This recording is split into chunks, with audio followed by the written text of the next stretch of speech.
Corona পরবর্তী হঠাৎ করে সংযুক্ত আরব আমিরাতে ট্যুরিজমের দ্বার উন্মোচিত হয় বাংলাদেশিদের জন্য। এই সময় ভিজিট ভিসা খুলে দেওয়ায় বাংলাদেশিরা দেশটিতে ঘুরতে আসেন। ট্যুরিজম ব্যবসার ভরা মৌসুমে অসংখ্য বাংলাদেশি প্রতিষ্ঠান খুলে বসেন। কয়েক বছরেই পাল্টে যায় দৃশ্যপট। নানা কারণে বাংলাদেশিদের জন্য ভিসা বন্ধ করে আমিরাত সরকার।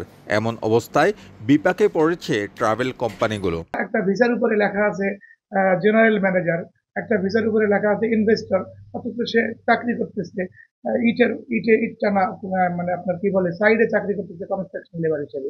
এগুলো তো কাম্য না।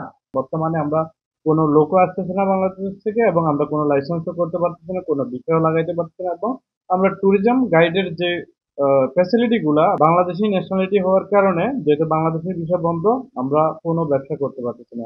গত কয়েক বছরে সংযুক্ত আরব আমিরাতে 5 শতাধিক travel and tourism and documentation company চালু করে প্রবাসী বাংলাদেশিরা visa processing, ticketing, hotel booking, transportation, guider, licence processing, office arrangement সহ আনুষঙ্গিক সেবা দিয়ে আসছিল প্রতিষ্ঠানগুলো।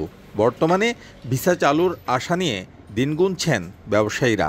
এখন আমাদের টার্গেট হচ্ছে ইউরোপ বেস কাস্টমার গুলা, আর ইন্দো চায়না রিজিয়নের কাস্টমার গুলা, এবং বাংলাদেশের টুরিস্ট বর্তমানে একদম সম্পূর্ণভাবে বন্ধ থাকার কারণে এই যে বাংলাদেশের ট্যুরিজম মার্কেটটা সম্পূর্ণভাবে বসে গেছে। দুবাই কনসালটেন্ট আছে, বিভিন্ন লোকজন আছে, ওরা কিন্তু সেই জিনিসটা দেখলে তাহলে আমরা সবার জন্য একটু ভালো হয়।